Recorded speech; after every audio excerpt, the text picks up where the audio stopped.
எந்த ஒரு கில்ட்டி ஃபீலிங்ஸும் இல்லாம இந்த மில்லட் கீரை நான் என்னோட குழந்தைக்கு குடுப்பேன்.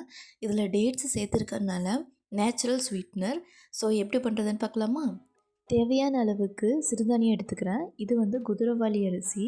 இதை வந்து ஒரு 2லேருந்து 3 முறை நல்லா கழுவிட்டு எடுத்துக்கலாம்.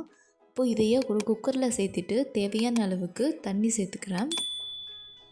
மூடி போட்டு 3லேருந்து 4 விசில் விட்டு எடுத்திங்கன்னா அரிசி நல்லா வெந்துடும். இந்த கேப்பில் நான் கொஞ்சமாக தேங்காய் பால் எடுத்து வச்சுருக்கேன். ரொம்ப தண்ணியாக இருக்க மாதிரி வேண்டாம், அதே சமயம் ரொம்ப கெட்டியாகவும் இருக்க வேண்டாம். கூடவே இனிப்புக்காக ஒரு 4லேருந்து 5 துண்டு பேரிச்சம்பழம் எடுத்திருக்கேன். விதை எடுத்து வச்சுருக்கேன். இதை இப்போ வந்து ஊற வச்சுக்கலாம்.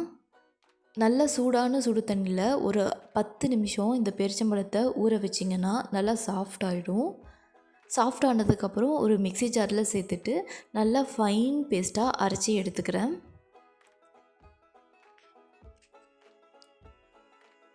ப்ரெஷர் கம்ப்ளீட்டாக இறக்குனதுக்கப்புறம் பார்த்திங்கன்னா தெரியும் அரிசி நல்லா வெந்திருக்கு. இந்த மாதிரி கையில் அமுக்கும்போது நசுங்குது. இப்போது இதையே அடுப்பில் வச்சுட்டு கூடவே அரைச்சி எடுத்து வச்சுருக்க பேரிச்சம்பழம் பேஸ்ட்டையும் இது கூட சேர்த்துட்டு ஒரு 5 நிமிஷத்துக்கு தொலாவி விட போகிறேன். நல்லா கொதி வந்ததுக்கப்புறம் அடுப்பை லோ ஃப்ளேமில் வச்சுட்டு எடுத்து வச்சுருக்க தேங்காய் பாலை சேர்த்துட்டு லைட்டாக கலந்து விட்டுக்கோங்க. அடுப்பை ஸ்லோவ்லேயே வச்சுக்கோங்க. ஹை ஃப்ளேமில் வச்சா பால் திரிஞ்சு போயிடும். இப்போ இதையும் ஒரு 5 நிமிஷத்துக்கு நல்லா கொதிக்க விட்டு எடுத்திங்கன்னா அரிசி கூட நல்லா மிக்ஸ் ஆயிரும். கடைசியாக சூடாக இருக்கும் போதே நான் வந்து கொஞ்சமாக நெய் சேர்த்துக்கிறேன். கூடவே ரொம்ப கம்மியாக ஏலக்காய் துகள் சேர்த்துக்கிறேன் வாசனைக்காக. இது வேண்டான்னா ஸ்கிப் பண்ணிக்கோங்க. கலந்துட்டு நல்லா கலந்து விடுங்க.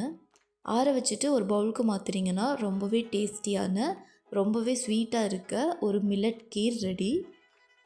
இந்த வீடியோ பிடிச்சிருந்தா கண்டிப்பாக ஒரு லைக் பண்ணிக்கோங்க. இந்த மாதிரி இன்னும் நிறையா ஹெல்த்தி ரெசிபீஸ்க்கு லைஃப் ஆஃப் இல்லத்தரசி சேனலை சப்ஸ்கிரைப் பண்ணிக்கோங்க.